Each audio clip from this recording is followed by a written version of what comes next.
So, Australia's gone through one of those times where you seriously have to sit back and wonder, is the government even real? Or is everyone just a lizard person like Mark Zuckerberg and stuff like that, pulling the strings from behind the scenes? So basically, if you don't know what we're talking about, back in November of 2024, the Australian government passed a law called the Online Safety Amendment, basically changing the social media minimum age. And yeah.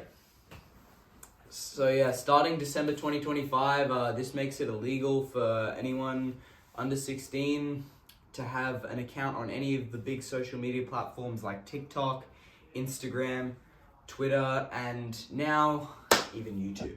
Yeah, so the YouTube ban was the most recent of the kind of spread of bans, and obviously you're watching us under 16-year-olds post content on YouTube as we speak, so it would affect us directly, which is kind of the issue here. Yeah, so for some reason the lobotomy patients behind the scenes were like, yeah, YouTube's the real boogeyman here, you know, it's the enemy that's gonna kill all these children. So we're just gonna throw it in the ban too, because why the hell not? So basically they decided that parents are the problem here, and they aren't doing their jobs right by placing children in front of their iPads for 19 hours a day. So yeah, Anthony Albanese had the great idea to say, okay, we're gonna step in here and we're gonna cut off all internet access to people under 16 years old. Because how dare we suggest parenting in the modern age, you know, that's just unfathomable to suggest parenting. Because for some reason, we've conditioned parents to decide to not watch their kids, but instead give their kids an iPad and then get mad when their kid doesn't turn out how they wanted their kid to turn out because social media did it wrong. Yeah, it's all the algorithms' fault, guys. We're in a simulation. If this is truly about protecting children from harmful content, then why not just educate parents better on how to better monitor their kids online?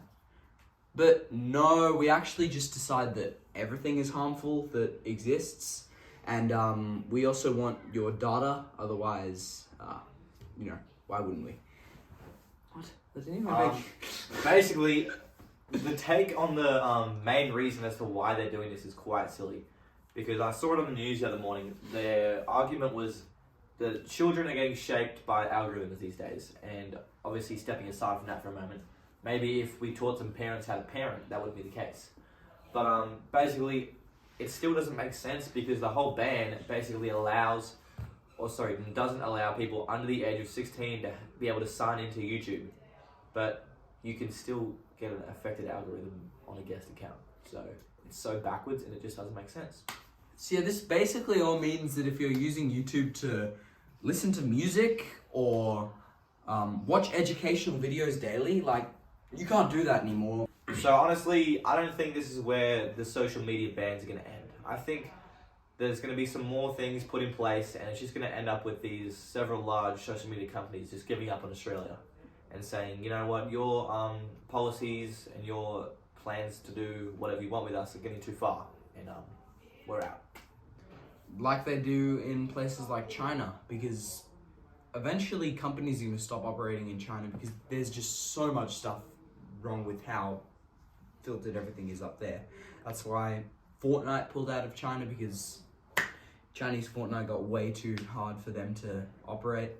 And I feel like we're just going down the same fairy tale road that China has gone through in the past, and that the UK is even going through right now.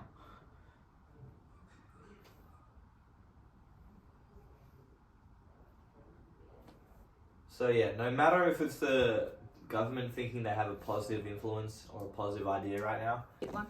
So basically, whether or not the government truly believes this is a positive thing, which is going to positively impact the youth, the truth is that it's not, especially for people like us who are young content creators, obviously under 16, who are just trying to do what we love. And it's just not very positive when you try to do, things that you enjoy and put out stuff like this, talking about stuff that we're interested in, and have the government breathing down your neck and influencing you subconsciously what to do. And it's just utter bullshit, to be honest.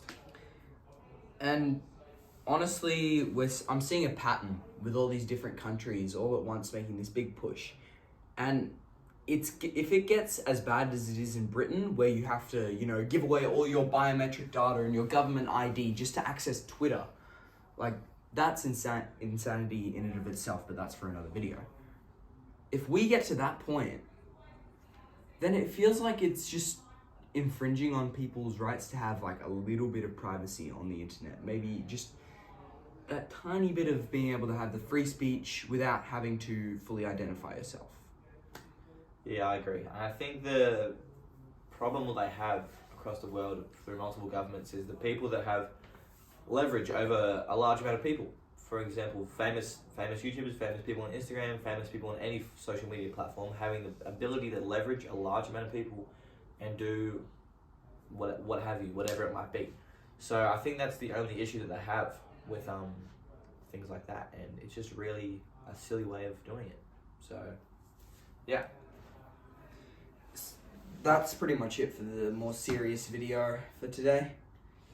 We had to sit down and be more serious about it than usual because this is a topic that greatly affects us, obviously, as content creators on this platform, and having our free speech taken away and being censored by the government, it's just not on. I just think it's pretty brain dead.